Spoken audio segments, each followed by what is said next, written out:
What is going on, guys? Thank you so much for joining us right here on Outside the Brand. What is going on, guys? Thank you so much for joining me right here on Outside the Brand. This is your Monday Night Raw post show for February 27th, 2023. I'm your host, Phil, and this is Outside the Brand. Thank you so much for joining us right here on your Monday nights, wherever you may be. Hope you guys hear me well. Hope you guys are doing okay on your Monday nights. This Monday Night Raw was a complete fest. This is your Monday Night Raw. Jesus Christ! I have my phone playing the actual stream here. That way you guys can. That way I can actually see the chat and everything. This Raw was completely boring tonight. I'm not gonna lie. This Raw, I can't even stress to you how boring this show was. Nothing on this show had importance towards WrestleMania to me. What we had tonight was, matches that made absolutely no sense other than the women's tag team title match main event. Matches that just simply I did not care for, or just segments that just was not living up to what they could have done. Brock Lesnar and Omos it's happening. And I can't even stress to you how much that irritates me. That to me, that just shows how WrestleMania is going to be a good show. I'm not gonna say that. I'm not gonna say that WrestleMania is going to be a bad show. WrestleMania is going to be absolutely fantastic. I think WrestleMania in LA is probably going to be one of the best WrestleManias that we've seen in quite some time. But the fact that we're getting Brock Lesnar and Omos in a featured match at WrestleMania when guys like LA Knight are not on the WrestleMania card, that upsets me. That upsets me greatly. And I don't know about you guys, I don't know how you guys feel heading into WrestleMania, but Brock Lesnar and Omos should not be the match heading into WrestleMania. Bobby Lashley, he is in a match against Bray Wyatt at WrestleMania. That's not even a WrestleMania match to me. In fact, I really don't even think that is just WrestleMania worthy. I thought Brock Lesnar and Bobby Lashley are on a collision course towards WrestleMania together, not in separate matches. I thought Bray Wyatt was going to do something completely different than what he is doing right now with Bobby Lashley, and this is just not, it's not hitting. It is not hitting the way it is supposed to. And we are like, what? 4 weeks out? 4 weeks out until WrestleMania? This is not the best way to go about things, and I know that's not the best way to go about things, but the fact of the matter is that we're just not hitting on all cylinders right now like we should. Cody Rhodes, he was absolutely fantastic tonight in his match against Chad Gable. I'm not going to take anything away from those two. I love Cody Rhodes, you guys know that, and I love Chad Gable. You guys also know that. But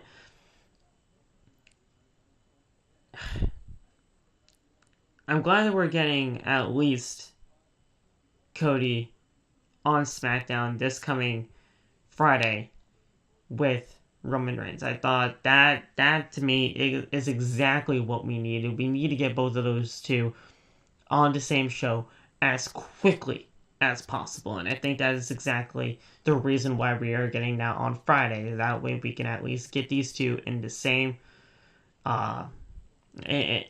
maybe not in the same ring, but at least on the same show together and have some sort of interaction, whether that's actually in person or not. That is exactly what we needed.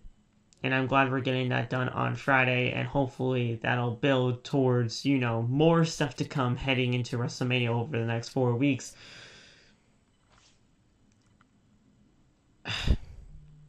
Other than that, and obviously getting new women's tag team champions, which we will get into in the main event, because I feel like that I feel like Damage Control's reign as tag team champions was completely null and void.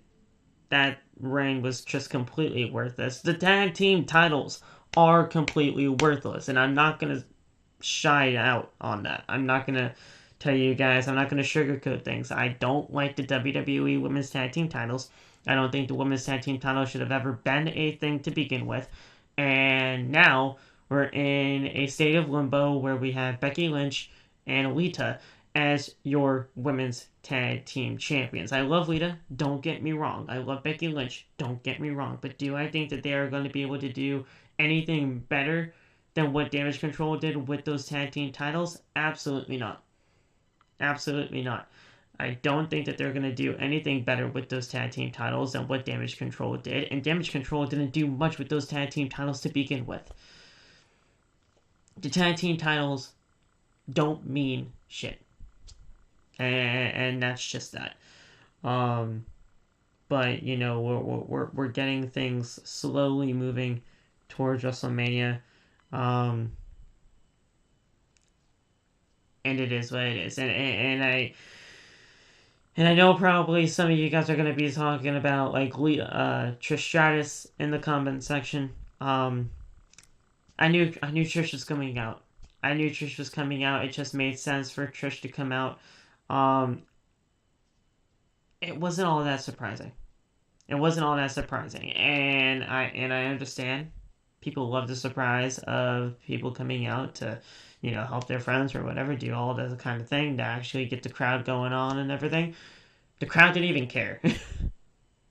The crowd didn't care for most of the show tonight. And honestly, Trish was probably the only thing that kind of woke them up.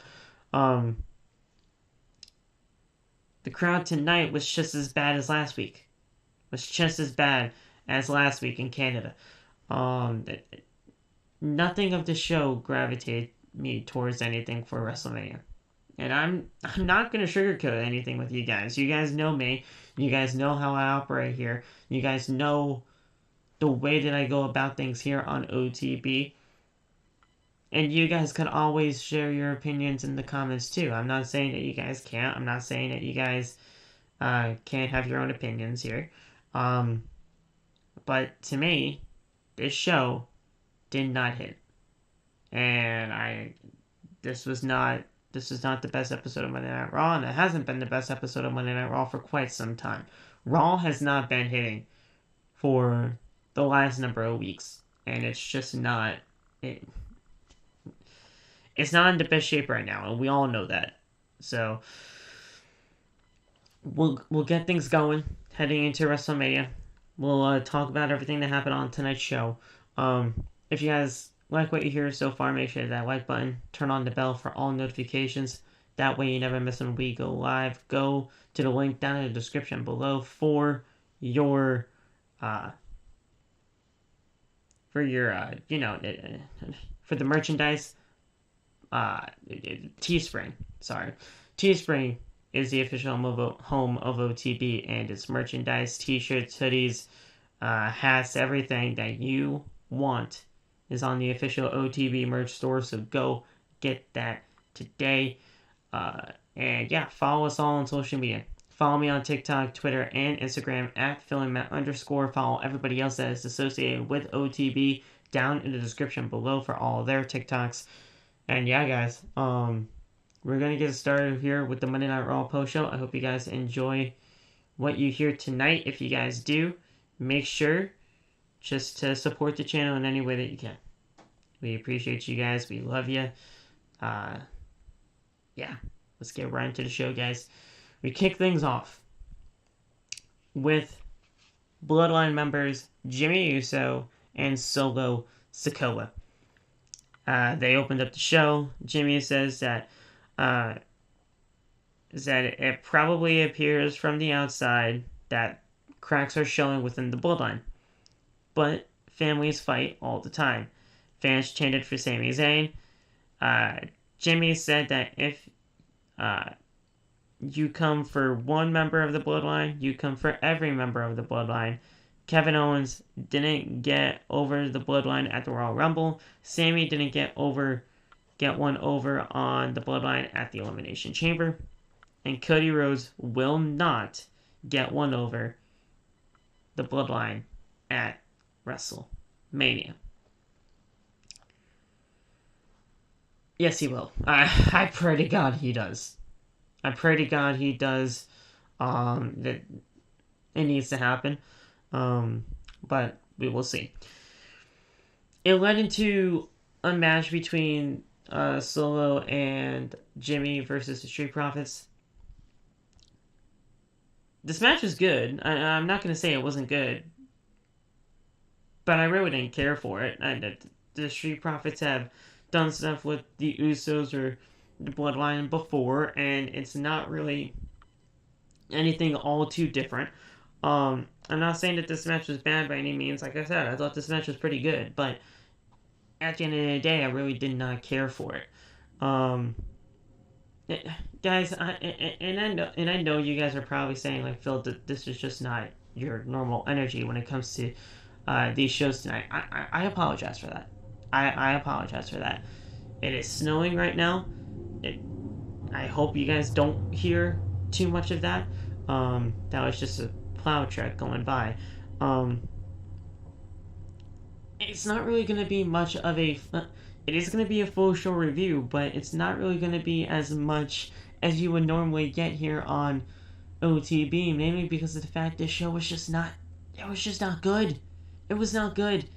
And I'm going to try to give you guys the best I possibly can. But with WWE not being in the best state right now when it comes to Monday Night Raw, I don't know how to do this. I really don't know how to do this without, just doing it in the best way that I possibly can for you guys. So we had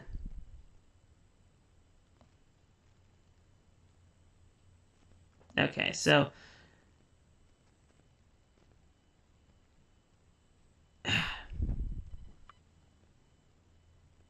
the Usos, Jimmy Uso hit forward with a super kick, but Ford hit one on Uso as he returned. Jimmy then made the tag to Sikoa. Ford hit Uso with a spine buster and made a tag to Angelo Dawkins. Sikoa hit Dawkins with a super kick and then a Samoan spike and pinned him for the win. So obviously Jimmy and Solo picked up the win here. After the match, Sikoa wrapped a chair around Ford's neck, and out comes Kevin Owens for the save. He super kicked Sikoa and gave a stunner to Jimmy, and he exited the ring before Solo could even get a hold of him. So Kevin Owens comes out, saves the Street Profits, and they're even doing the same thing when it comes to Sami and Kevin Owens. Kevin Owens came out in this black zip-up hoodie, and he unzipped it, revealing his black t-shirt with the duct tape KO logo, the first ever t-shirt that he had in WWE. They're doing the same thing when it comes to Sami Zayn. Sami Zayn has this new Sami Uso, but duct tape all over it, and it says Zayn. They're doing the same thing. And this is legitimately leading towards Sami Zayn and Kevin Owens versus the Usos at WrestleMania. I mean, it just makes sense. You know what's happening. We're getting the ball rolling. Get things going there when it comes to that match heading into WrestleMania. So, I mean, it's very academic stuff here. It's just not really, that complex when you really do think down and deep into it. It is what it is. And we are going to be heading towards that tag team match at WrestleMania. To me, it definitely should main event night one. It's most likely not going to be main eventing night one. If anything, I probably see it actually starting off the show. I do. If we're going to start off WrestleMania night one with a bang, you do that match because of the whole, history behind it and, the emotion heading into it. But to me, personally, yeah, you have that main event night one. You have that main event night one. I understand. Oh yeah, it's the women's.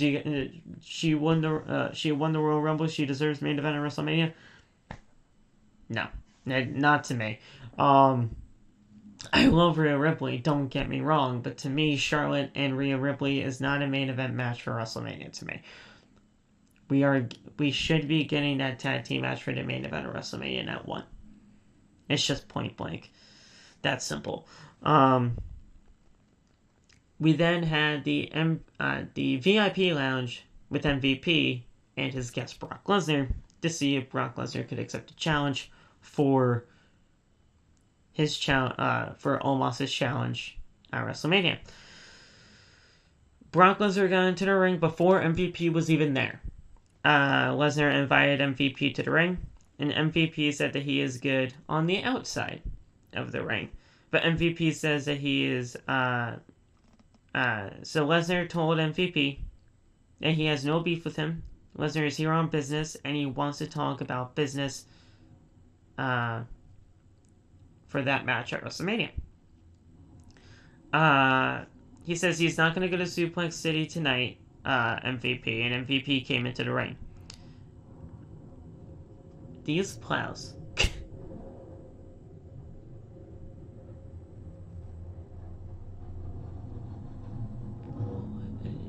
Are you gonna go? Okay, good. So MVP came into the ring. Lesnar said that he had no beef with him.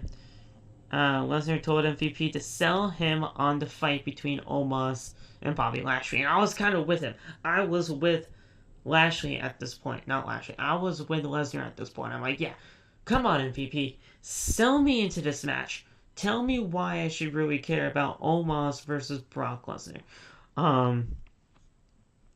MVP said that he couldn't beat Bobby Lashley without his help, and he will not be able to handle Omos. Lesnar said that MVP did a good job selling the fight and accepted a challenge to Omos. This wasn't really all that really all that special. And actually, hold on a second. We are having a special guest. Never mind. Hold on 1 second, guys. Switching this to the 2 camera. Getting it over there. And...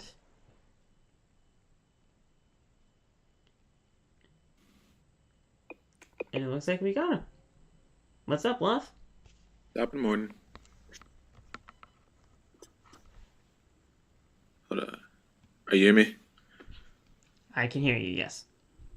All right, cool. What's up? What's going on? We're talking about the VIP lunch right now. Oh, yeah. I'm sorry. I'm so fucking tired. This shit killed me, though. You didn't have to come on. I was going to get through this. I don't like watching you do it by yourself, so I have to... I appreciate that.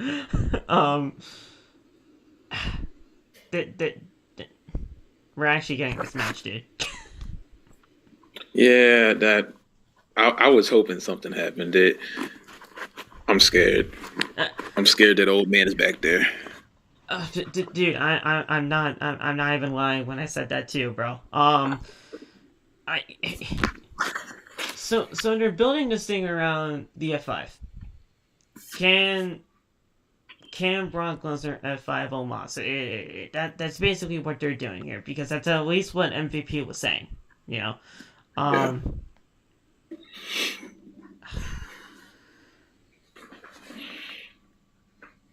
I just simply don't care. I'm sorry. I don't know what else to say. I just don't know what else to say. Like, nobody should care about this.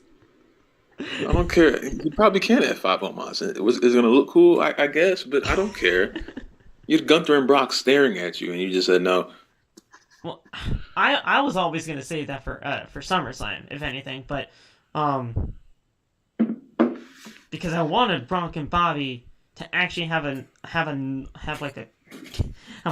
actual good match at WrestleMania, but you know, Phil can't do anything right apparently. But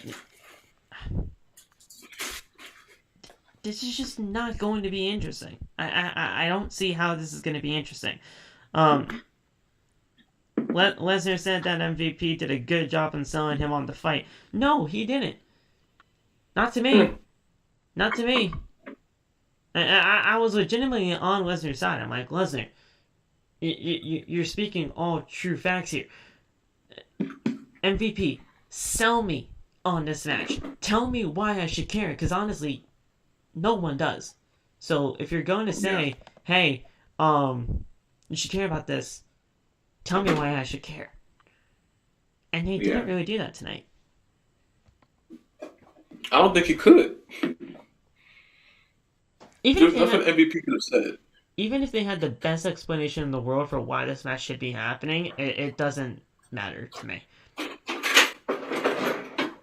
They could have had Paul Heyman, MVP, fucking The Rock, every John Cena, every person that's good at talking on the mic to go and show you why you should care about this match, and it wouldn't work because it doesn't work. No one cares. Yeah. It just feels like a Vince McMahon forced production. So, Lesnar said that they should do a toast, which I thought that was hilarious, but he's a country boy. He has to do his toast. MVP went to go get the champagne, but Lesnar said, nah, if we're going to do this, we're going to do this right, and we're going to do it with the good stuff. Lesnar pulls out White Lightning. I don't know if that's legitimately the name of the drink or whatever, but that's what he pulled out. And drank some of it. He gave it to MVP, who was hesitant to drink it, and when he did eventually drink it, he spit it out onto Lesnar's face. Lesnar then wiped his face with MVP's cloth and continued to F5 MVP in the ring. And that's how the segment came to a close. I don't care. I just simply don't care about this match. I mean, it was cool to see. It was cool to see the F5 to MVP, but at the end of the day, it just doesn't really matter. I don't know what they want me to do with this information. Like the only thing, when Triple H first got there, we didn't see Omos for a matter of weeks. No, he hasn't had a match on Monday Night Raw since January, I think. No, 3 months. It's been 3 months. What, when he squashed Gargano? If that's the last match he had, yeah. That's the last one I remember. And that's the last one I know of them, yeah. But it's just like, I don't know what they want me to do with this information. I don't know why I'm supposed to care about this.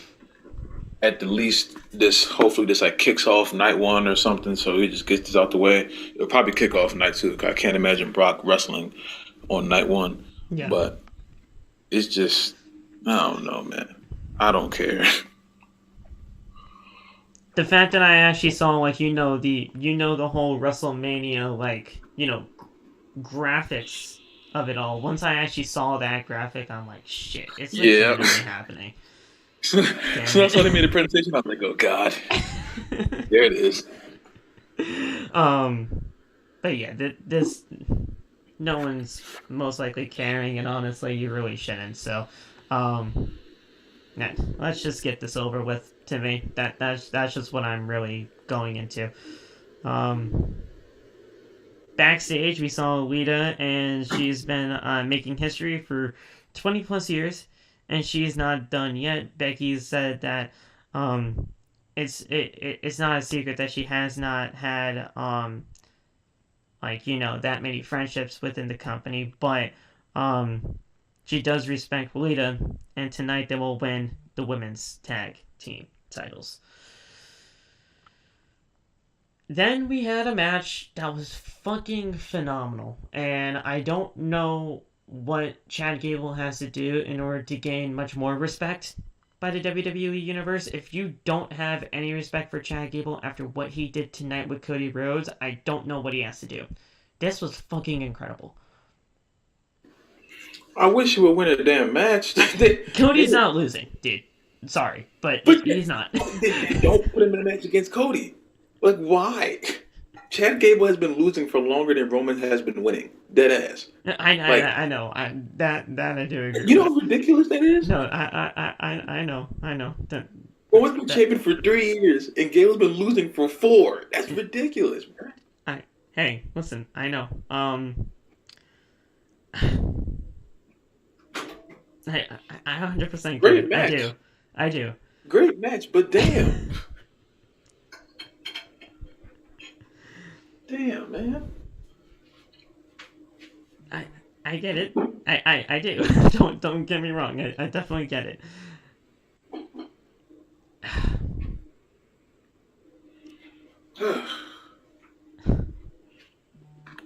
I just can't take away from what this match did, though. I mean, this match was fantastic.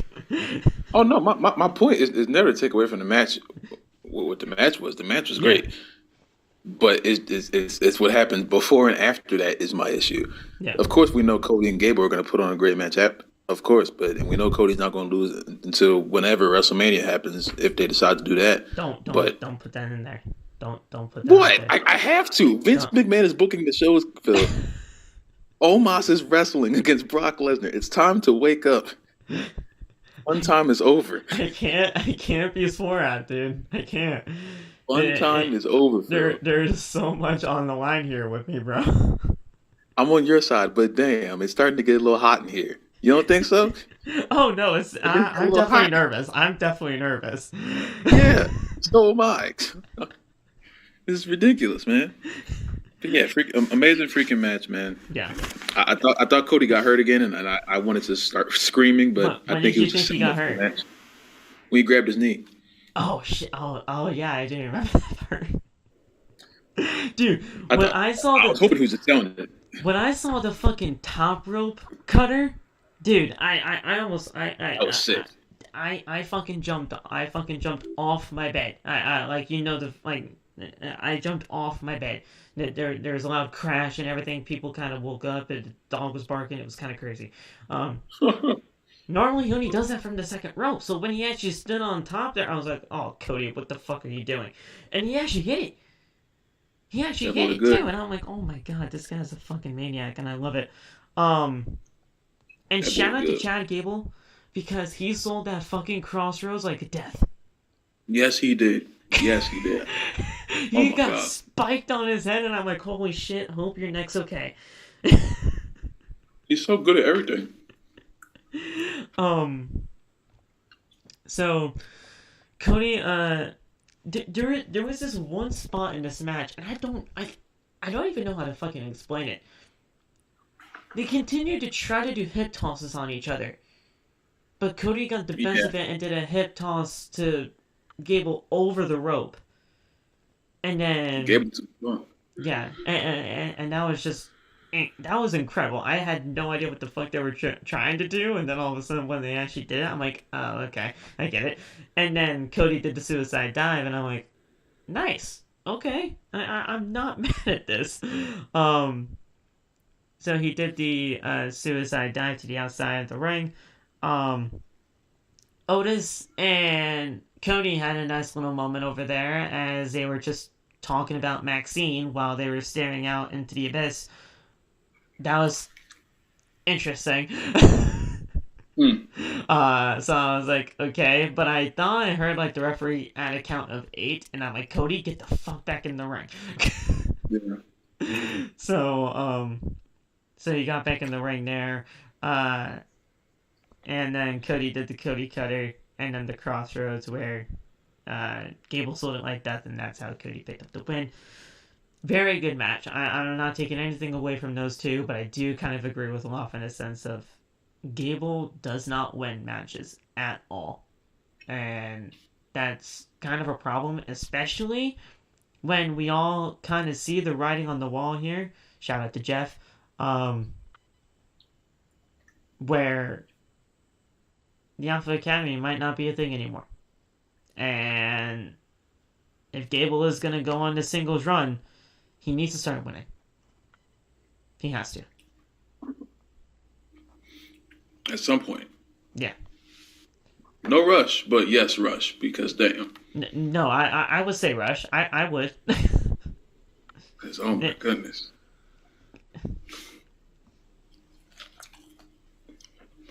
I was talking to Chris when I was on my way home, and I was like, I know Gable's gonna have a match tonight. I don't care who's fighting him. I'm on Gable's side, and whoever's fighting him, I'm gonna boo him. And then 20 minutes later, I see Cody. I'm like, okay, well, thanks, man. Thank you. Thank you for putting me in this position. Just, oh my God. I don't know, man. I agree with you on the whole thing about Gable. I do. The guy is way too good to continue losing like this every single week.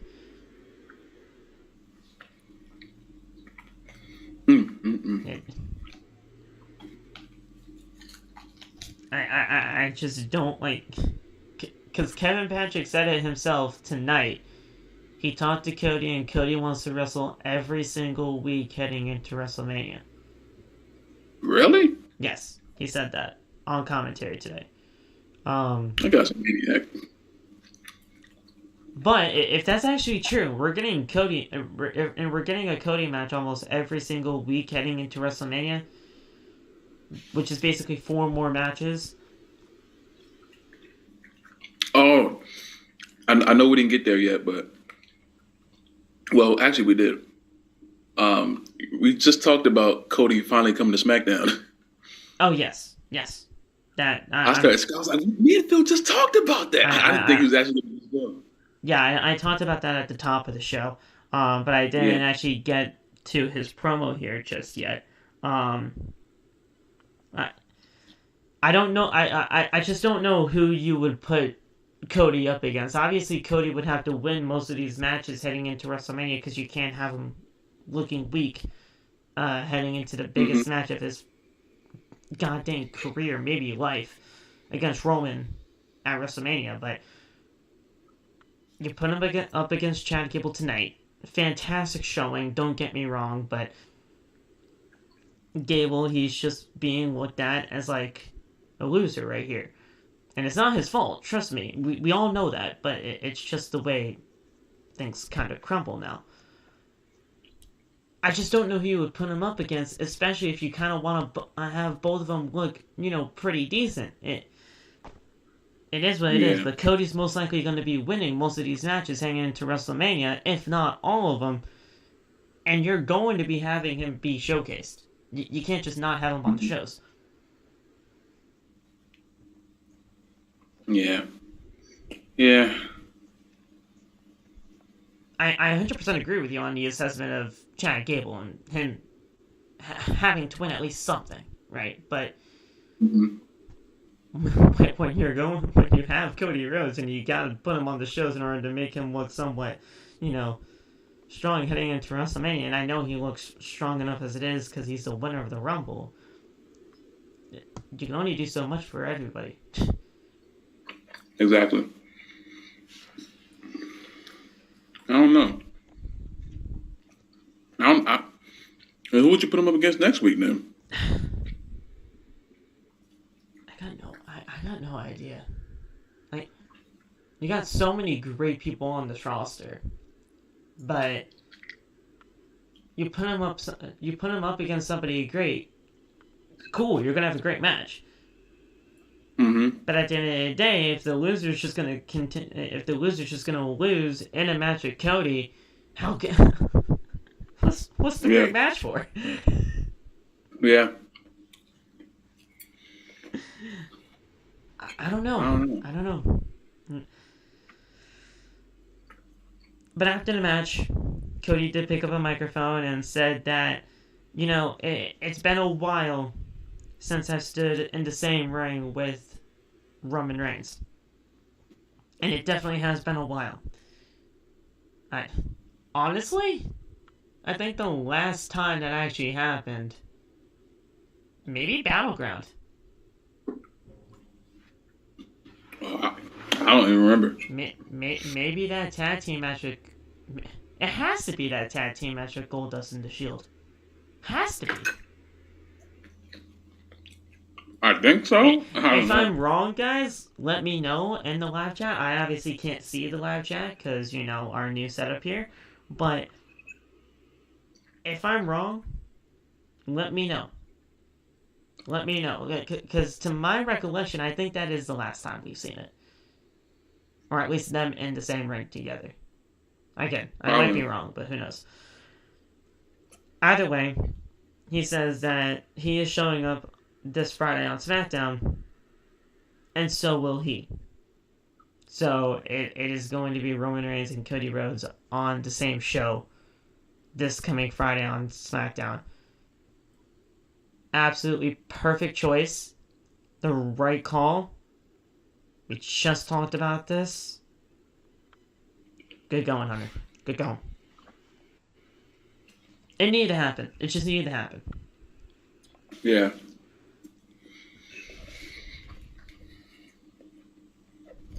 Now I don't know what the fuck we're doing. But... I don't know either. But, I mean, at least we're doing something. At least we're getting somewhere. But if Roman ever mentions... If Roman mentions Dusty, I swear I'm going to jump through the TV. Oh, he's going to. I'm going to jump through it. That's the first thing he's going to say. Your daddy's not here anymore. Ooh. Ooh. He's going to do it. If he pulls off the Austin Theory line, your daddy's not here anymore. Ooh. Ooh. He has to at this point. Cody's going to cry. Go Cody's going to shed some tears. He's going to cry either way. I mean, he's crying every promo. He almost cried tonight. The man's an emotional guy, dude. What do you want? I'm going to be emotional too if you lose. Oh, dude, I am. I'm emotional already. I'm so glad that I got that Rhodes to WrestleMania hoodie. Oh my god, that's gonna be so good. I'm wearing that shit so badly. So backstage we saw Byron Saxton interviewing Baron Corbin, and Corbin said, "Well, yeah, things might not be going his way," and then Saxton just cut him off and said, "Yeah, no, fuck you. I gotta go talk to Kevin." It's like, what? Again? Great, don't let him talk. I'm gonna hear him. So, he asked Kevin Owens if he's worried about the repercussions that he could possibly face with the Bloodline, and he's like, repercussions. Listen, the only people that should be, kind of suffering consequences here is Jimmy, is Solo, is the rest of the Bloodline, because at the end of the day, I'm going to take down this goddamn faction, and it's going to be the last thing I do. So, it's going to happen. And again, I don't need any help with that. So, you got that? And then he walks away. This is all just building blocks towards Sami and KO. It just has to be. He came out with the same kind of gimmick, dude. The whole black hoodie, the whole zip down hoodie, unzipped it, revealed the KO t-shirt. I mean, it's the same thing. He definitely did. It's the same thing. It's like, you can't just not... You can't not see the parallels, and it's obviously building towards that match. It's been building that for months. So, hopefully we see that. Sami didn't even show face tonight at all, which, it's good that they're building this with Sami and KO. Mm-hmm. It's not just like the one side wanting the other or the other, doing the same thing. It's building with both of them. Hopefully that embrace happens, and it can happen, fairly. How soon do you want this embrace between Sami and KO? Because I at least want one tag team match before WrestleMania with them.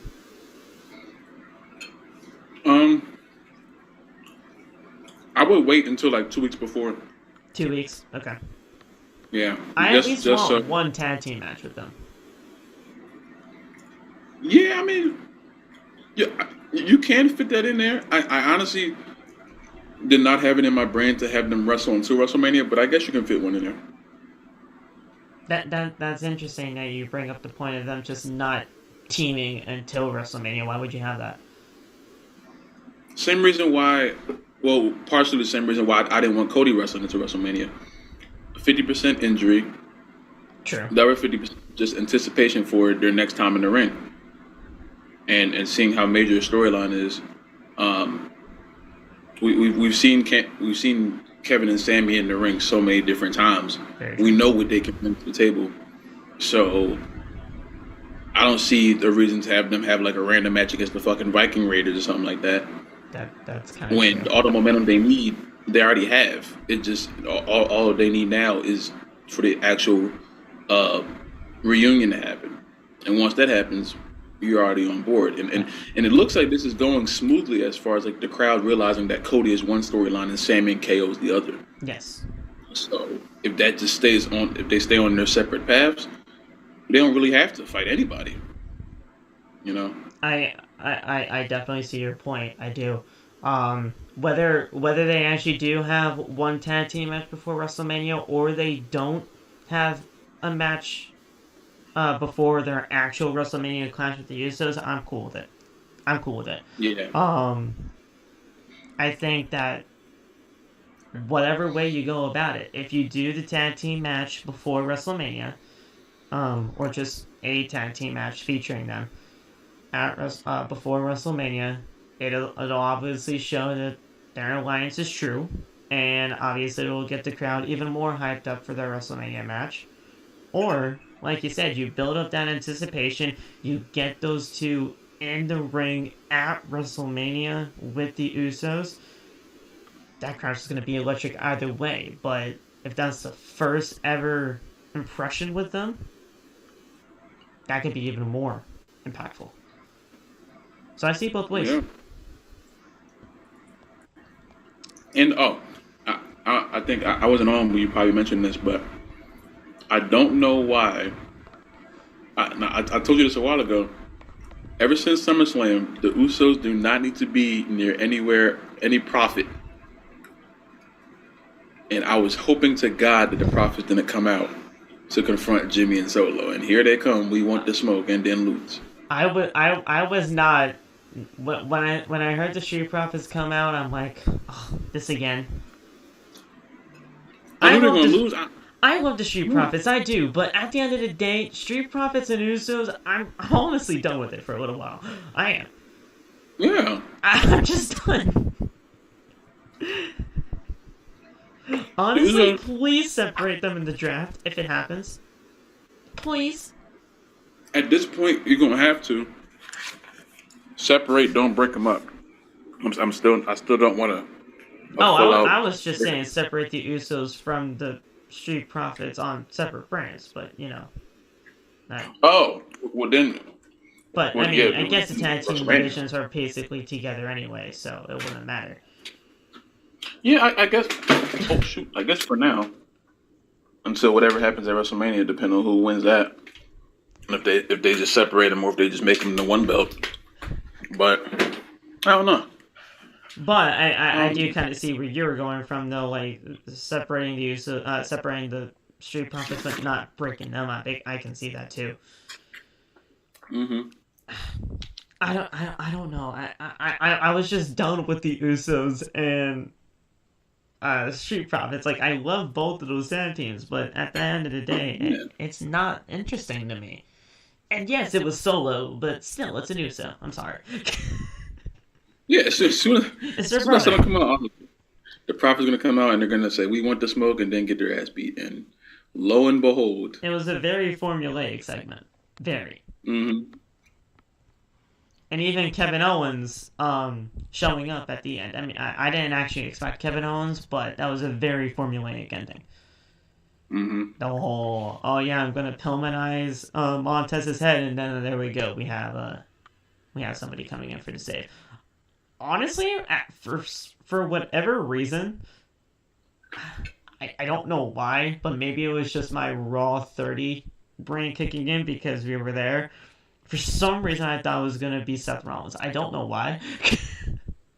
That would have been cool.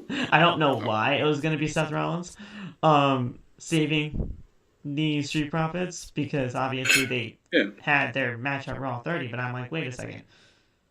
For whatever reason, I thought it was going to be Seth, but I'm like, wait, Seth is not going anywhere near these guys at WrestleMania. That's Logan, so yeah, we'll possibly see later on tonight, but whatever. It was Kevin Owens. It made a lot more sense with Kevin. I was just, for some reason, thinking it was going to be Seth. I feel you. But, we had things going on with that. The Judgment Day, they were backstage. Dominic said that he had a family reunion on Friday. He showed that Rey is a loser, and he will be by Rhea's side when she goes against Liv Morgan this Friday on SmackDown. And he will show the world what Rey is, and that is a coward. Ripley said that she could tell that Charlotte Flair was shaken by her just being present on Friday, and she will walk out as the new SmackDown Women's Champion at WrestleMania. Balor said that this is not over between Edge and him. He won't get over this until he says so. So Balor challenged Edge to a match at WrestleMania. Hopefully this is not just a singles match. Hopefully this will be the Hell in a Cell like it's been rumored for months. This was actually supposed to happen at the Royal Rumble, but they obviously scrapped that for, the bigger payoff at WrestleMania. It looks like a singles match for now, but over the next couple of weeks, I do think it'll progress into that Hell in a Cell. Sounds good to me. As long as, well, I ain't gonna say that yet, but. Plus, we gotta hear from Edge anyway, because Edge wasn't here tonight, and he's gotta either accept or do whatever with the challenge, so. As long as we get Finn with the purple demon paint on, he look freaking awesome. Yes. I'm okay. Have him come out in full Loft Not Famous gear. You know what I'm saying? That's what I'm talking about. Sugarfoot representation. There you go. Holy shit, dude! Your character might actually call it. Bro, you had the whole purple thing for months. Yeah, because ever since 2K23 was about to come out, I've been building to making my own Judgment Day stable in 2K23 for the universe mode. So that's why you turned it into purple. Because you had it for red the entire time. Mm-hmm. And then all of a sudden, once Judgment Day actually made its thing, you updated it to purple. And I was like, I mean, I knew this guy was a huge fan of the Judgment Day, but changing the color scheme, that works out a lot. Yeah, because me and Prodigy are having a War Games match, and it's Judgment Day versus his group, wherever he's calling his group. Okay. And yeah, I can't. If that game allows me to do what I want to do, man. Go on. 4-on-4 or 3-on-3? 4-on-4. 4-on-4. Yeah. If that joint lets me build an actual rivalry and gives me like control, like freaking Lionel Jenks said he would. Oh man, 13 more days. 13 more days. Holy shit! That game does come out in 2 weeks. Oh mm-hmm. Boy. Oh boy. I feel like this feud has only been going on for 2 weeks. Maybe it has actually. I don't know why. Asuka and Carmella. I did not give a shit. Yeah, no, I love seeing Asuka, but Carmella, she's still. I'm not feeling it. And then next week they made the forbidden move. You saw that? What's happening next week? Oh, Bianca and Carmella? Yeah. I don't know why they keep going back. They love putting Bianca in matches that she against people she already fought 8 times. Yes. Why? Yes. Explain to me, Phil. Why? I don't know. I'm not the booker. I'm Tony. I'm Tony's problem most of the time. You're right. Someone needs to answer this. I'm about to tweet you're Vince's problem most of the time. That's not me anymore. I blocked Vince's number. I'm tired of this, man. we know Bianca's gonna win. Oh my god! I don't know why the champion is fighting on the Raw show for a non-title match. I don't know why she's fighting against the godforsaken Carmella when she's fought her at least 700 times. I know, dude. Man. I know. Asuka caught Carmella with an inside cradle. Carmella got Asuka into Dakota Silence. Okay. Not a lot of people like Carmella, right? But I fucking love Dakota Silence. I do. I love that submission move. I do.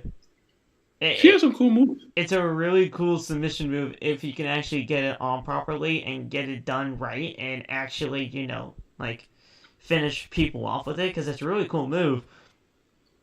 Mm-hmm. But, I mean, Carmella's not looked at the grand scheme of things, especially nowadays in the WWE, landscape, that, you're just going to be able to finish anybody off with that. Especially now with Carmella doing the way that she's doing. Mm-hmm. I love the move, but if Carmella was actually positioned a lot better than what she does be positioned as, I know people could gravitate towards her. I know they can. But in this landscape of WWE, nobody's gonna care. And it sucks because she actually could be something. If they actually wanted her to be something, they could. Yeah, she's not bad at all. It's just placement. That's all. Asuka escaped, put on the Asuka lock, and that was it. Carmella tapped out. It's a new version of the Asuka lock. They call it the Asuka lock, but it's not really an Asuka lock. It's like it's like the Rings of Saturn submission, if you know that. Yeah. I love it. I like it better than everyone. It's basically just like the Rings of Saturn. But they still call it the Asuka lock. Asuka picked up the win. You knew it was happening. Pretty much. Asuka called out Bianca Belair, and I said this on Twitter. I'm like, listen, I don't care about this match, but at the end of the day, we need to have Asuka and Bianca in the same ring to get some heat on this, because there's absolutely nothing right now. They got it. Mm-hmm. They got them in the ring. They said, she said that you can't spell WrestleMania without EST, and then Carmella attacked Bianca from behind. Attacked Asuka, and Asuka knocked into Bianca, and then things kind of happened there. And that's how we're getting Carmella and Bianca next week, but just this little promo back and forth, to me, there's still not much heat when it comes to Asuka and Bianca. And to me, I understand the match is going to be great regardless, but I want more. I need more to get invested. I'm going to tell you right now, I'm a curse. If next week they add Carmella to this match. Oh dear God! Don't even put I'm that going out to there. be enraged. Don't even put that out there, dude. I can't. As soon as I saw her attack, I was like, they're not trying to put her in this match, are they? They're not going to Daniel Bryan me, are you? It scared me. What has she even done to constitute that? Like, what has she done to warrant that? Nothing. That's why I don't want it to happen. But nothing at all. It just freaked me out. It just freaked me out for a little bit. I could be overreacting. Now I'm totally freaked out because that was the first thing I thought of. I was like, please don't tell me you're about to just throw her in there. If Vince is legitimately back, he could possibly do this. Please. No. I don't want that, dude. Like, why? Why would you put that out there? They already made the graphic. Please don't make another one. Oh yeah, they already made the graphic. So please, just don't do the other, and we're good. Oh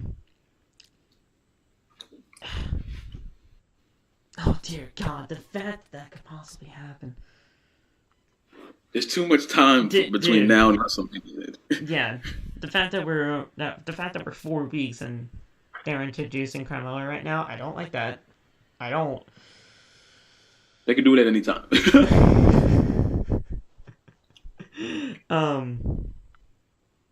I, another match I just did not give a shit about. Piper, Niven, and Candice LeRae. I left the room. I don't care. Like, I picked up my phone and went to the other room and just sat there and talked to them until the match was over.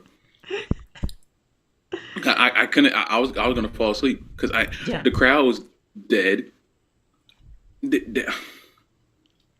Grand Rapids was terrible tonight for the crowd. It was bad. I don't think they were. I just think that it was. I'm not gonna blame them because it reminded me of Raw. Like if Piper Niven and fucking Candice came out at Raw 30, we wouldn't be screaming up and down, would we? No, We'd be sitting there. I mean, I like both of them. I do. I like both women. But at this time, that match does not resonate with me whatsoever. And that's why, even as boring as Raw was tonight, I can't fully jump on Triple H because he consistently tells us that he doesn't like booking 3-hour shows. Yes. I remember distinctively when I put out that footage of him on the Stone Cold podcast saying, hey, listen, if anything that I would change, it would be the 3 hours. Yes. The booking a 3-hour show is tremendously hard. And obviously we know that from the outside perspective, but I can't even imagine what it's like booking it from the inside. I can't imagine that, dude. That has to be excruciating. I can calculate it because even when Raw first started being under Triple H's run and like it was like that really nice run of episodes. Yes. That was merely based off of returns, new matches we haven't seen yet, and then just Triple H just trying shit, you know? Yeah. But now, since we're out of now that we're familiar with Triple H and how he's booking these shows, that 9:15 to 10 o'clock period is the dark period. That is the 9:15 to 10:15 is dead. Yeah. Because that's the hardest stretch to get past. Yeah. You know? That's why SmackDown works so well. That's why Dynamite works so well, because you have 2 hours. You know, you have 2 hours to put this, and you don't have to try to override your show with stuff because that's how easy SmackDown goes by. Yeah. SmackDown goes by so fast. It's like we're watching matches. Next thing you know, it's Roman time. You know, when Roman time, the show's over. Yeah, and just drag so much. And Dynamite, I mean, Dynamite doesn't even give some segments to even. They don't even give some segments time to even breathe. You're just going fast, and then all of a sudden it's like 9:45.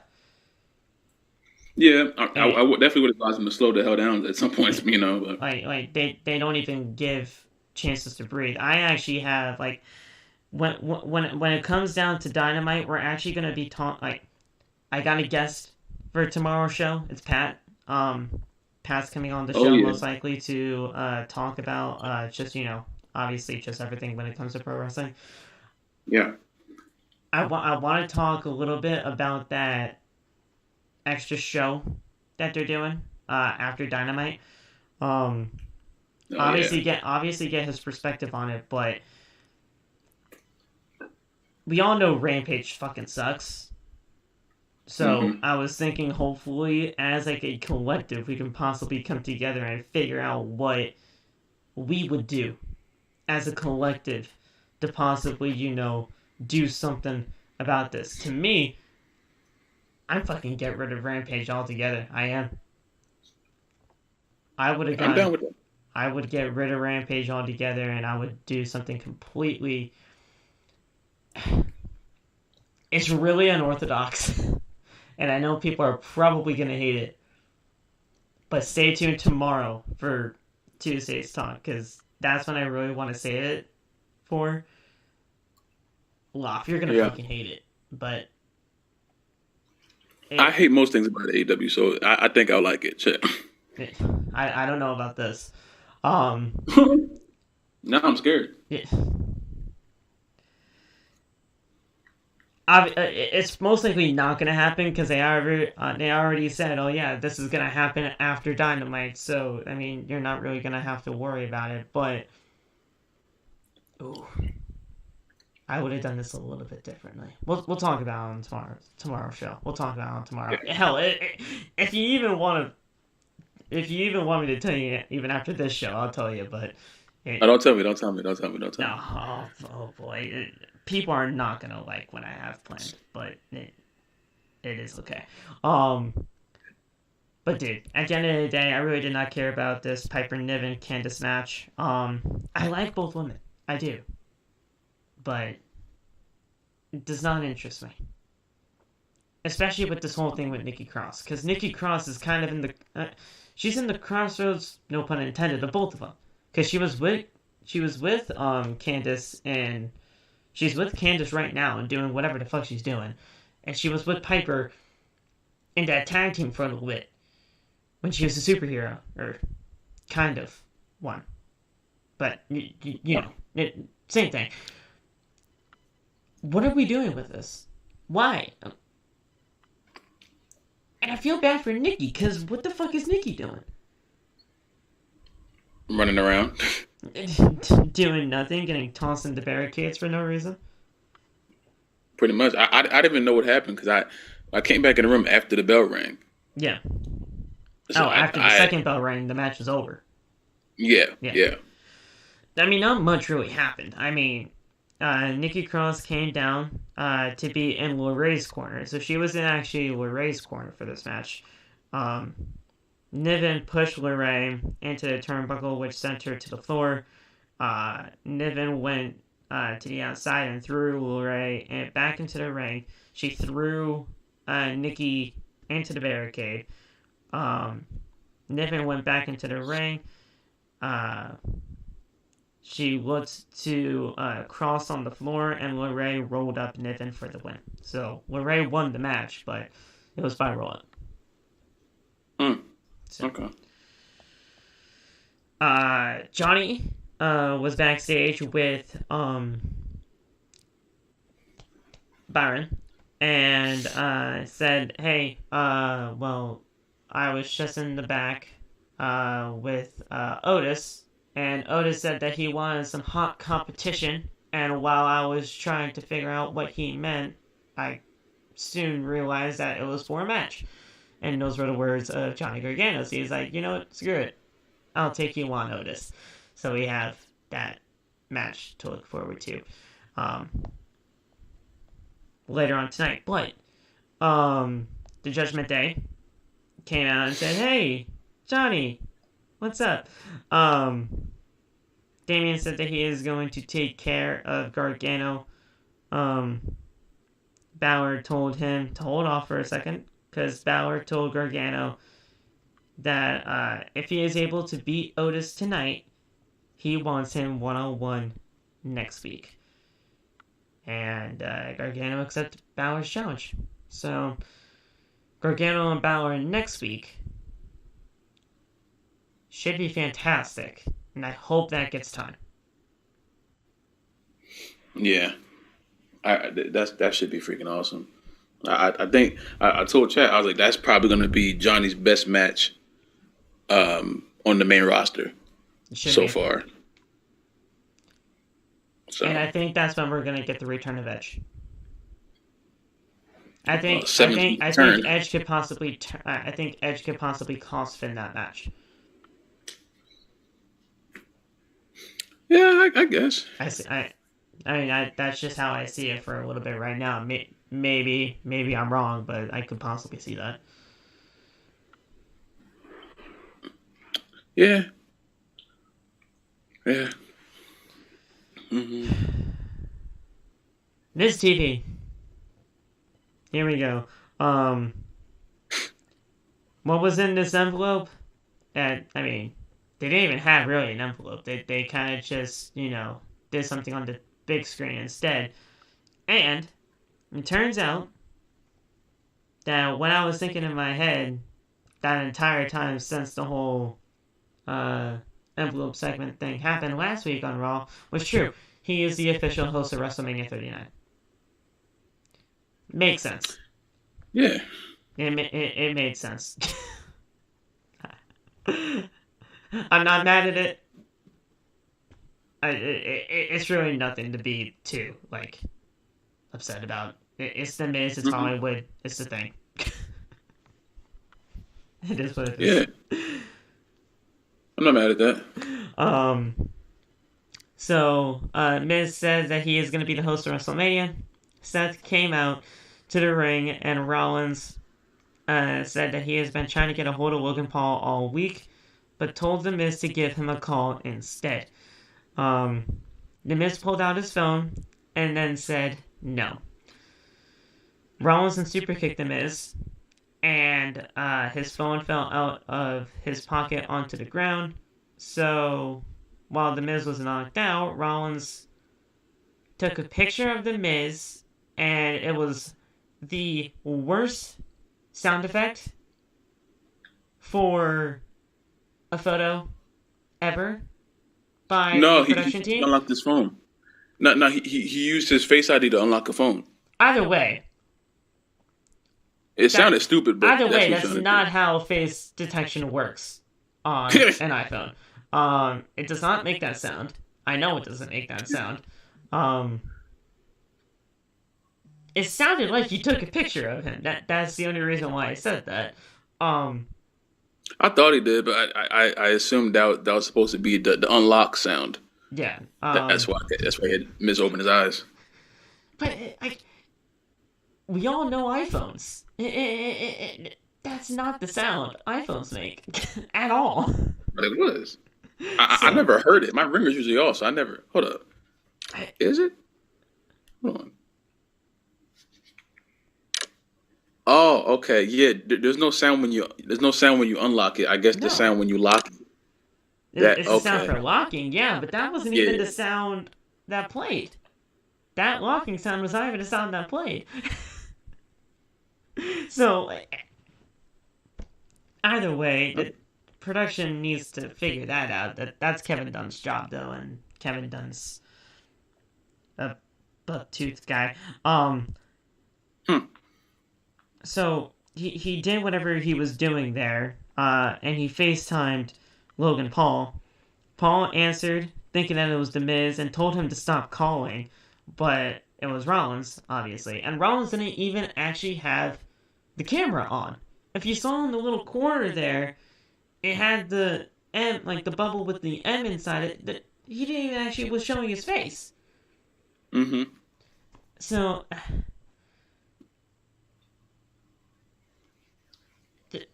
they could have done stuff a little bit better with the phone, I'm not gonna lie. But they did what they did.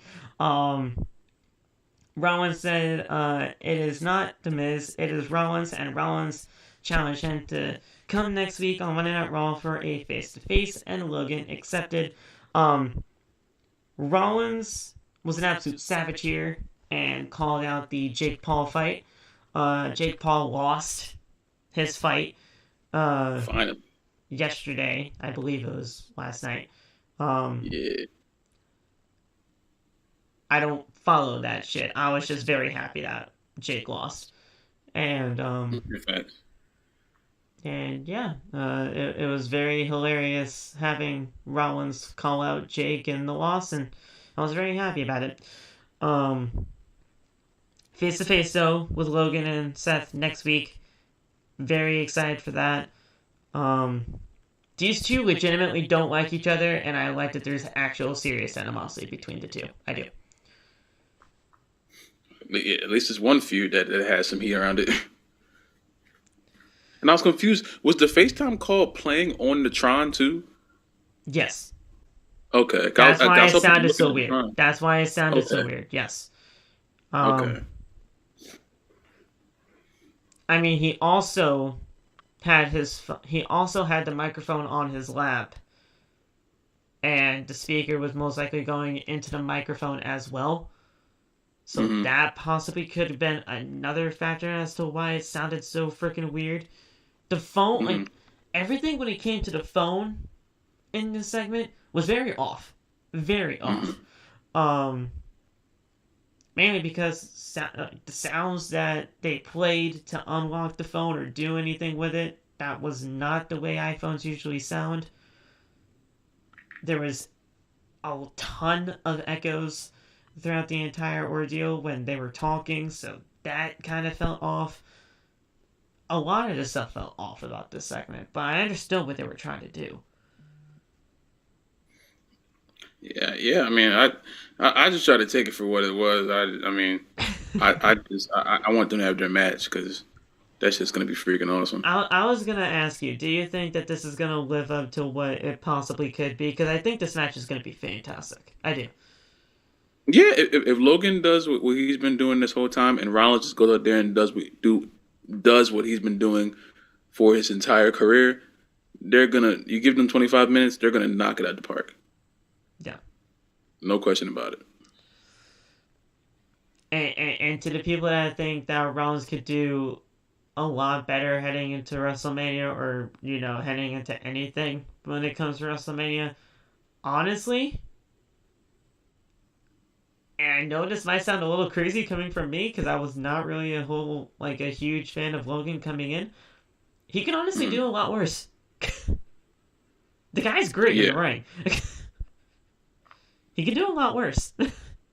Yes. And honestly, we're gonna see a banger of a match anyway, so I'm perfectly okay with this. I understand this was not the first match for Logan Paul that they had in mind for WrestleMania, but if this was Plan B, I'm not mad at it. I'm not, because Plan A was Cena. Yeah. I'm happy we got away from that. Shit. Plan A was Cena, and honestly, at that point, that to me was booking yourself into the biggest corner you could possibly ever imagine. Yeah. Because Cena losing to Paul, oh my god, that would elevate Paul to the fucking stratosphere, but is that even realistic? Absolutely not. Probably not. Absolutely not. So that right there was just booking yourself terribly into that corner.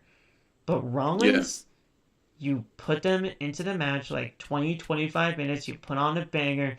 Rollins has to win at Mania. I'm sorry, he has to win it. But Logan's not going to hurt too much in this loss to Seth, if it actually does happen. Or if Logan actually does beat Seth, that's still a big win for Logan. Yeah. I don't know. I personally think Rollins has to win that match. I do. Because Rollins has been losing a lot lately. But I don't know.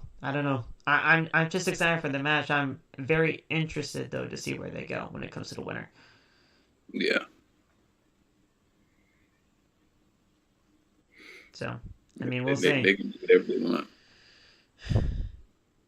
And hey, honestly, I would have liked to see Cena in Theory anyway. I do. I think Cena in Theory is the better match for Cena anyway. If anything were to go to plan. So. Indeed. Speaking of Theory, he did have the next segment here, and he said that he is the best champion in WWE. He said that everybody is talking about Cena, who is coming back next week. He is going to show Cena respect next week, but he expects respect from Cena in return. That face-off is going to be insane next week. I can't wait. Not wait. Bobby Lashley and Elias. I don't care. I'm sorry. I'm sorry. You know why I care, so I love Bobby. And anytime Bobby's on the screen, that's a fantastic... He's a big Bob right there, so obviously that's great. Yeah, indeed he is. But going up against Elias, I just don't care, dude. It's just Bobby winning. Bobby wins, oh well. Elias got the jobber treatment tonight too. He fucking yeah. He got the jobber entrance. He got it. I was like, God. Lashley gave Elias a flatliner, spear, applied the hurt lock, and that was it. That's basically the ending sequence. That's not the whole match, but I mean, that might as well have been the whole match. Mm-hmm. This match wasn't even really about the match. This was for what happened afterwards. Lashley said he owns Brock Lesnar.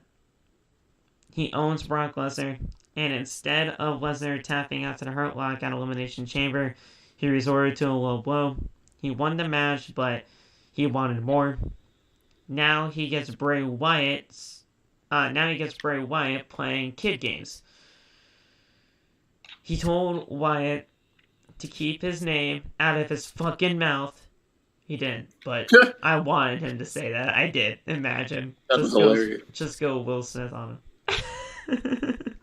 I would have lost my mind. Keep my Bob name out your fucking mouth.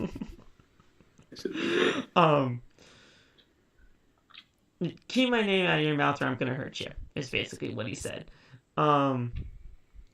Wyatt then appeared on the Videotron and he did them. We saw this thing before. Mm-hmm. The whole Muscle Man dance thing. I'm blanking on who we saw that against. Was that Cena? I don't know. I think they did it. Yeah, it probably was during. We did the Muscle Man dance before. It probably was during the Firefly Funhouse match. I know we've seen that segment before, or that video before. They just replaced whatever it was the first time with Bobby, and him flexing. Yeah, I think they did. I think that was Cena. I think.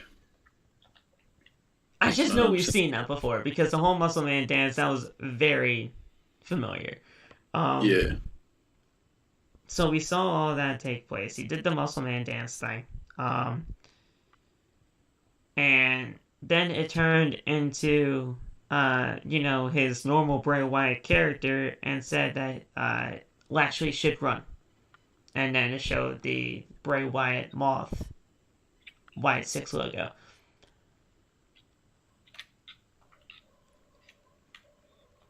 I mean, I'm not gonna lie, that segment, that video package was amusing. But yeah. I'm still not interested in a match between Bobby and Bray. Yeah, I don't know. What happened? I want your opinion on this. What happened to Bray Wyatt? What happened to him? I don't think anything happened. He was so red hot coming out of his return. And since the Rumble, crickets. I don't think anything happened. I don't think anything happened at all. I just think that not everything is gonna stick. Vince? No. I think not. I don't think everything is going to stick. I think they're going to try to do stuff, and they're either going to like it or you're not. I don't think everything that Bray does is not going to be gold. Everything that Bray does is not going to hit immediately. And the reason why I'm giving him so many chances really on this is because I'm still holding by this. Everybody hated when he got paired up with LA Knight. Yeah. And they made it work over time. Yeah. Now, but was I at the edge of my seat? That work. Exactly. So at least give Bob a chance to make this work. Yeah. Like of course tonight I understand why it probably wasn't the most appealing because it was just there. I mean I like Bob and I'm gonna do whatever it takes to continue trying to do something with this. Yeah. But and that's the thing I thought about I think Bob is going to do a better job of selling it. Cause I was like, I knew some people were like, oh, Brock would have did a better job. No, he wouldn't have. He would have no-sold everything because Brock doesn't care. Brock is. See, here's the thing. Bobby knows it's kiddie games, but like you're saying, I think he could try to make this work as much as possible. The only thing that's going to hold Bob back is that he's atrocious on the mic. That's what's going to hold him back. that was part of the thing. Bray's great on the mic, and LA Knight is outstanding on the mic. Yes. So when it came to promos, it was fine. That's where I'm afraid of. I'm not afraid right now. I will be afraid if it comes to Bray and Bobby talking, and Bobby has to go out there. Oh, that's when MVP has to be there. That's when someone has to be out. Get him some freaking cue cards like Sammy. Just get him something, because he's not the best. He's never been the best talker, and that's okay. You know, his gimmick is going out there and just being the big Not everyone's going to be Rock when they grab the mic, but you got to work that. Yeah, you know. As much of a big Bob fan that I know you are, I am so glad that And I mean, it's very apparent that the guy is not good on the mic, and I feel like everybody does know that. Yeah. But I'm very happy that you say, as much of a big Bob fan that you are, you know that he just fucking sucks on the mic. I'm glad. He always fucking did. Well, no. Here's the thing, because I know, and I mean, I know some fans of actual particular wrestlers, outside of obviously our circle, that no matter what their fandom is, they're always blinded to that one side that obviously they have a weakness on for that superstar. I'm glad, with as much of a big fan of you as Bob is, right? You see his flaws, and you know what they are, and you obviously can point them out in that manner when it's blatantly obvious. Yeah, that's the only thing. He can do everything else, but when he gets in the mic, it sounds like he's just gargling water, and it's just like I don't want to hear that all day. You know, that's why MVP was so good for him in the beginning. Yeah, so good for him. So they're gonna have to figure that out. MVP in the Hurt Business, they're gonna, well, at least MVP, he's gonna have to be pulling double duty with Bob and Omos, because Bob can't go back and forth with Bray in the promo battle, because it's gonna make the whole promo go. It's gonna make the whole segment go downhill. That's why I'm still kind of holding out on hope that is possibly the entire Hurt Business versus Wyatt and the two people that he's kind of brought in, Uncle Harper and Uncle Howdy. That's what I'm kind of hoping for, but I don't know. I think they might continue to. Oh my God, is the Raw GM back? That was me. That's me. I didn't know you heard that. Nah, it's very loud. Oh shit. I mean, I'm still kind of holding on hope for that whole 6-man tag team match with the Hurt Business and, Wyatt 3. I'll just call him now because we don't know the whole 6. But I don't know. I think they're still probably gonna do the singles match, and if it's the singles match, I'm gonna give it a chance. But we gotta get more. Yeah. So it's just you're gonna have to let it just gonna have to let it sit for a little bit. I'm not the most excited about it, but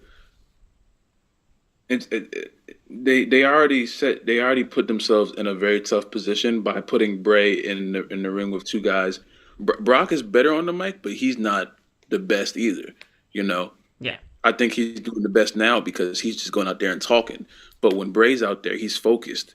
And if Bray is serious and being focused, and Brock is like not messing around, that's going to drag the segment down. Right. So it's just you got to they picked Bob for the match, but I don't know if they completely took advantage of the fact that Bob is not so good with the words sometimes. So.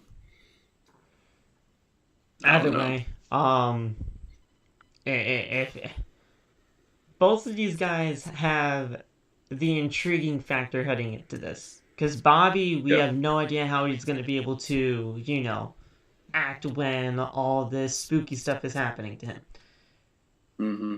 But Bray Wyatt, he is the master of the spooky stuff. So, who knows what he could possibly bring to the table when it comes to a feud with somebody like Bobby Lashley. Mm-hmm. We don't even know how the match is actually even going to go down at WrestleMania, because having those two in the same ring together in itself is just intriguing because you have no idea what the fuck you're going to get. Mm-hmm. Yeah. It can either be something like, I wouldn't call it incredible, but it could be something incredibly just, intriguing, or it can fucking shit the bed. I don't want it to shit the bed. Yeah. I don't know. It's a bit worrisome. I just hope this match is not sponsored by like Captain Crunch or something like that. Oh dear God, don't. No. Not again. Not again. If I put that into existence, guys, I'm sorry. Sorry, but since the Rumble, dude, there's been food sponsorships, so I don't know. Jeez. Gargano picked up the win over Otis. When I saw this match actually take place, and I saw everything that was going down, because obviously Maxine and the male models were out there, and Dexter was out there, and everything like that, I'm like, if Johnny Gargano fucking loses this match, I am blowing a gasket. I thought he was going to lose Otis, because Otis hasn't been pinned like before last night. Yeah. Or before tonight. Otis hasn't gotten pinned in a very long time. So. Yes.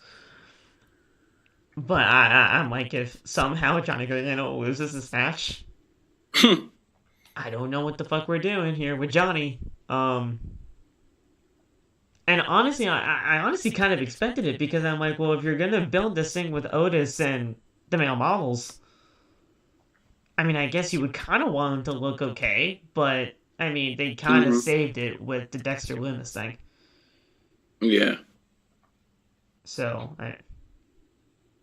what was very interesting, though, was Gable was not out there with him.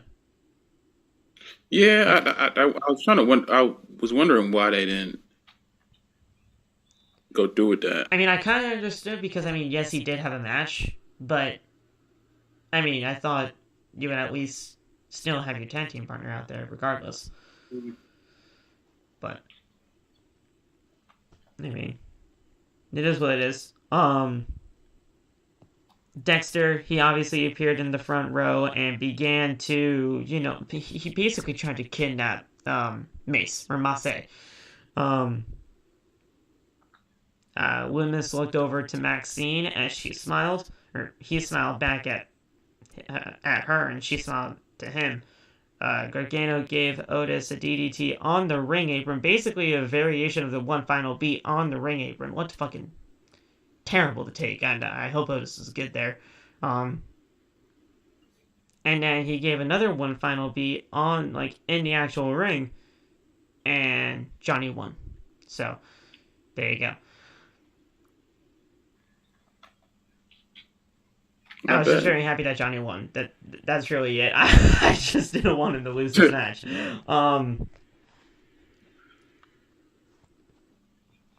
Obviously you've seen Johnny Gargano in his work many a times before, or at least hopefully. How do you like the one final beat? That DDT.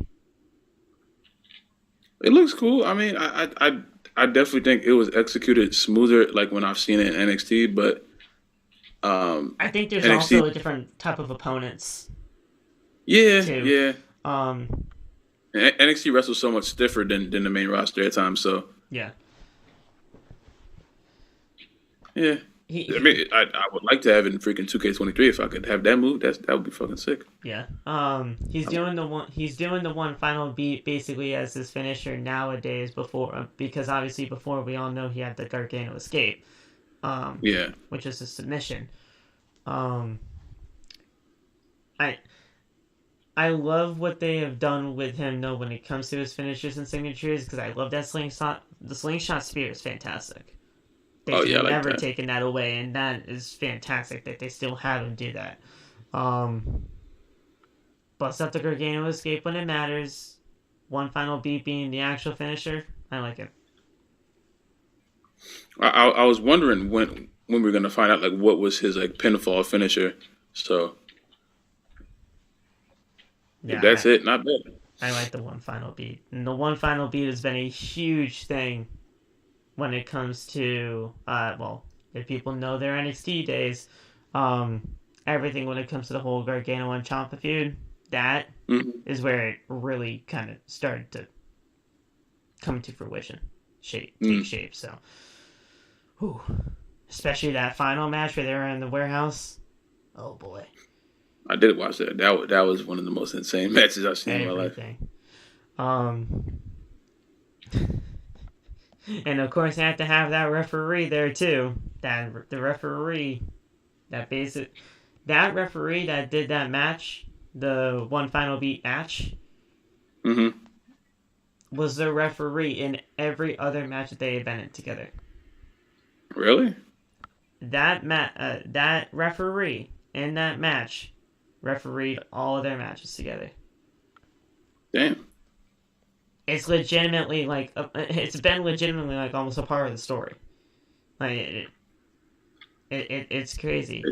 Every little detail about that story is so. It's minimalistic, but it means a lot in the grand scheme of things. If you really look at it deep in and like really going deep with it. Yeah. Such a good story in NXT. If any of you guys actually did not go and see that throughout its peak, go fucking take a look. Because that feud was everything. And then the women's tag team title match. I feel like they went off script here, dude. I did not expect them to win the titles tonight. I did not. I know that you said during many of your other videos that it possibly could happen. I didn't think it could happen, dude. I'm sorry.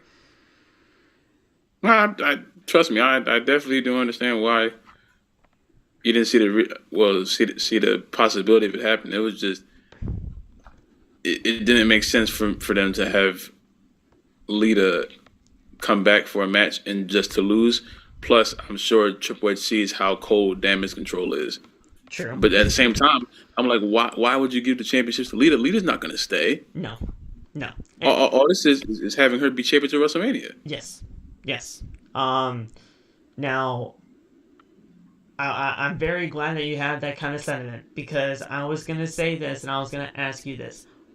What are Becky and Lita going to do with the tag team titles in the next 4 weeks that Damage Control did throughout their over 100-day reign? I'll take nothing for 400. Thank you. You got the 400. Right, thanks. Yes, there we go. They're not going to do anything. It's not going to mean anything. It's not going to matter. They're going to have a 1-month reign, and for what? Nothing. So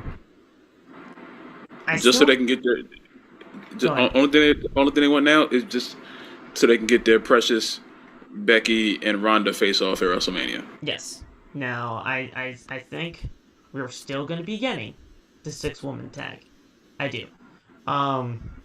People are saying it's probably going to be Bayley and Trish at WrestleMania. I don't think that. I don't think it's going to be a singles match. I think it's going to be the 6-woman tag, Lita, Becky, and Trish versus the entirety of Damage Control.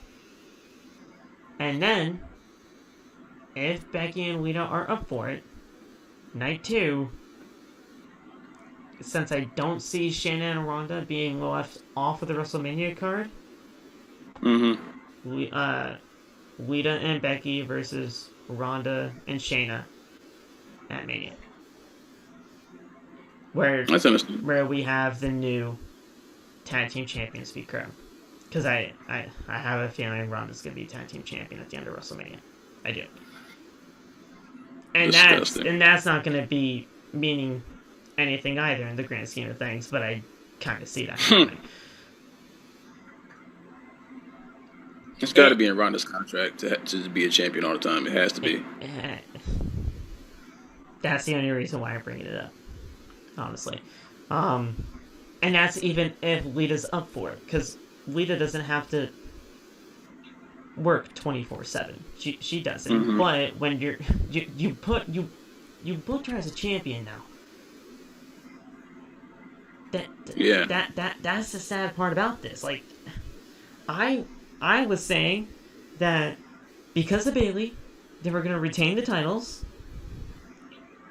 Trish was gonna come out after, like, as a 3-on-2 assault was happening at the end of the match, and that's how you set up the 6-woman tag. There you go. Yeah. Trish comes out. She helps her friends and Becky and Lita, and then there you go. You have the 6-woman tag team booked right there. You just got to build it for the next 4 weeks, and there you go. But there you go. It just didn't happen that way. We had new tag team champions instead. Even at that point, though, I still had Ronda and Shayna going into night 2 and facing Damage Control for the tag team titles, where they would become new tag team champions. I still see, at the end of WrestleMania, I still see Shayna and Ronda becoming tag team champions. Unfortunately. Whatever scenario it was going to be, I saw them becoming tag team champions. Yeah.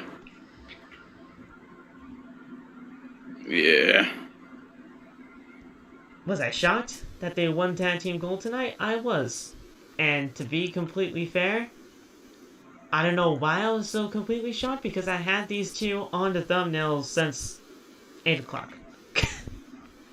I had Becky and Lita on the thumbnail since I made it at 8 o'clock.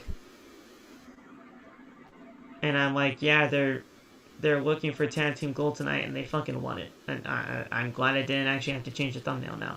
But yeah. I mean, it is what it is. I felt like they went off script, but obviously they probably didn't. This was probably the plan all along, but now we're just going to have a 4-week title reign as tag team champion. Pretty much. Oh, and what a great first tag team championship reign for Becky Lynch, huh? 4 weeks. Sure.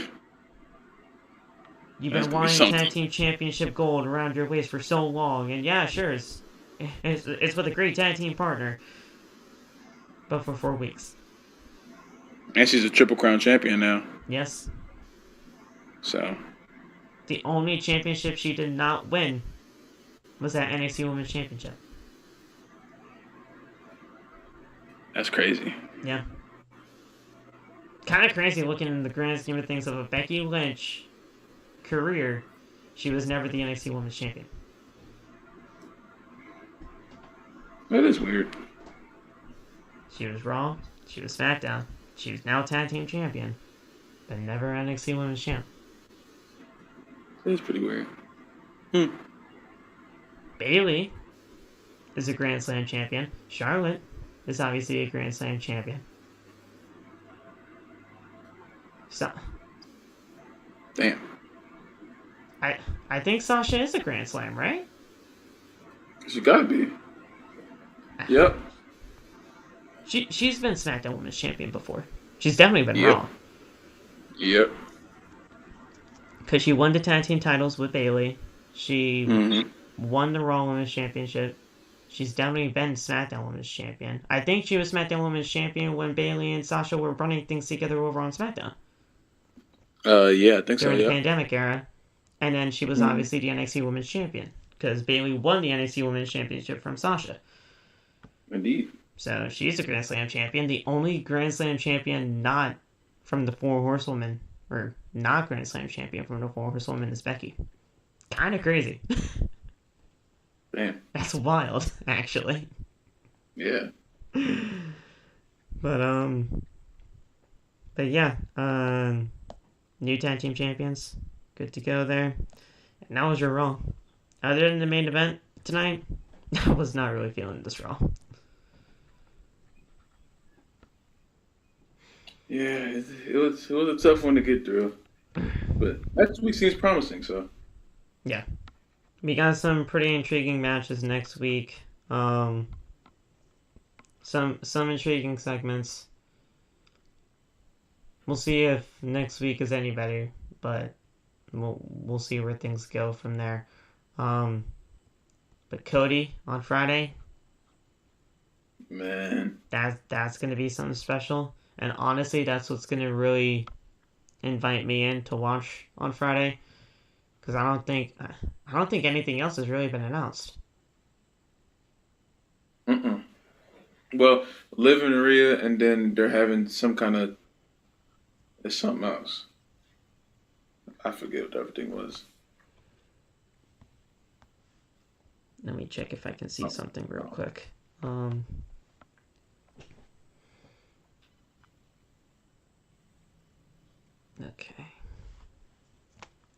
Come on. I don't know what it is. There we go. Shows. SmackDown. No, they don't have anything up for SmackDown yet. I was looking at WWE.com. Oh.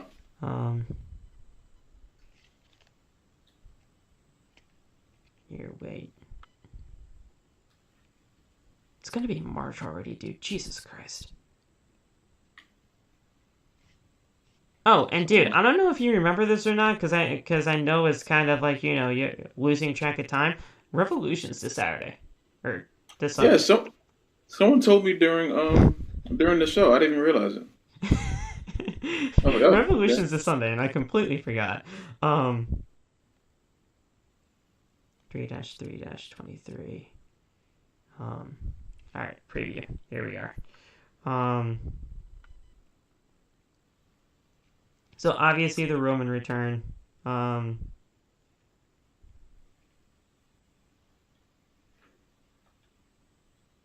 Yeah, honestly, the only stuff that's popping up is Roman's return and the Liv and Rhea stuff. Okay. Which is, I mean, obviously these are other websites and not like actual WWE's like parameters, but yeah. Oh wait, nope. I actually do see something else now. Ronda and Shayna are apparently taking on Tegan and Natalya next week, or this coming Friday. Oh yeah, that's what Natalya was mad on Twitter about. Oh god, she was mad on Twitter. Yeah, she was talking about that. She wasn't wrong either. It's just she was talking about how the company fails to book the women's tag teams. As much as I hate her, she was not wrong in anything she said. Let me actually take a look at this. Oh, that's a great banner there, Natalya. Shit. What is it? I haven't been on his Twitter page. I gotta go. What? When? Okay.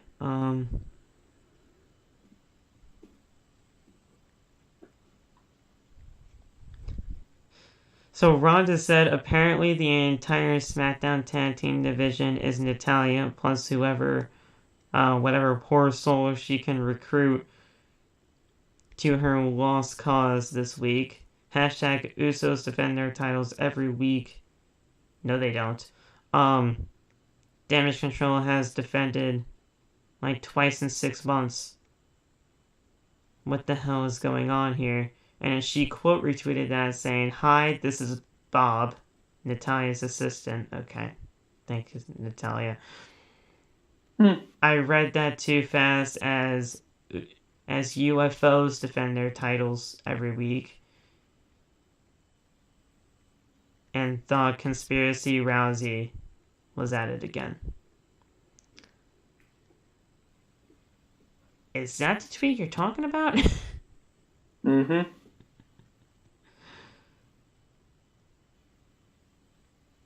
Yep. Well, the Usos don't defend their tag team titles every week, so Ronda's just wrong. And Damage Control defended twice in 6 months, mainly because of the fact there's no tag teams. So Ronda was technically right there. At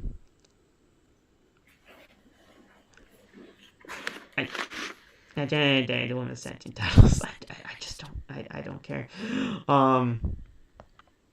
But we'll see. That's Friday. But it's mainly Cody and Roman for me. We'll see where things go from there, and hopefully we get things rolling into WrestleMania. And I know we're probably gonna see either a crying Cody or a very, very upset Cody when it comes to Roman talking about his father, because you know that's gonna go down. Should be funny. I'll take Roman making Cody cry for 1,000. You gonna get that every single time. Every single damn time. Alrighty, guys. Hope you guys enjoyed the Monday Night Raw post show tonight. Make sure to tune in tomorrow for the Tuesday's Talk episode with Pat. Working out some things still with him, but most likely he will be able to attend. So that's gonna be fun. We'll talk about everything when it comes to that show after AEW Dynamite. What we could do about it, what alternatives we could possibly bring to the table when it comes to that show, and other goodies as always. But yeah, Loft, do you have anything to say before we get the hell out of here? Cody, don't cry. Cody, don't cry. Having Cody not cry is like when pigs fly, honestly. It's gonna take a lot for Cody not to, but I see, that's the thing about Cody. I understand he cries a lot in his promos, or he gets emotional, I should say, in a lot of his promos. But that shows to me that he's so passionate about what he is doing. And I know that could be overboard at times, but if you're not passionate about what you're doing, why the fuck are you doing it? You're right.